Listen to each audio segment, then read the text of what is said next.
ఎందుకు తెలంగాణలో స్థానిక ఎన్నికలు ఉంటాయా ఉండవా? ఇప్పుడు ఇదే డైలమా నడుస్తోంది. ఈ క్రమంలోనే తెలంగాణ ప్రభుత్వానికి ఎన్నికల కమిషన్ లేఖ రాసింది. స్థానిక సంస్థల ఎన్నికల్లో రిజర్వేషన్లపై స్పష్టత ఇవ్వాలని లేఖలో కోరింది. ఎన్నికల నిర్వహణపై హైకోర్టు అభ్యంతరం తెలపలేదని, ఈ విషయంలో క్లారిటీ కావాలని అడిగింది.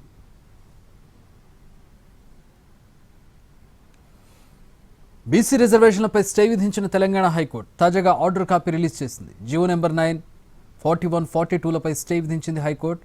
బీసీ రిజర్వేషన్ల అంశంలో ట్రిపుల్ టెస్ట్ పాటించకపోవడంపై న్యాయస్థానం అభ్యంతరం వ్యక్తం చేసింది.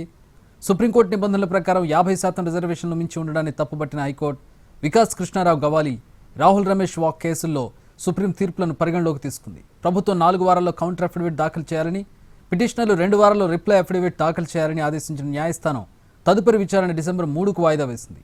హైకోర్టులో పిటిషనర్ తరపున సీనియర్ లాయర్ మయూర్ రెడ్డి వాదనలు వినిపించారు.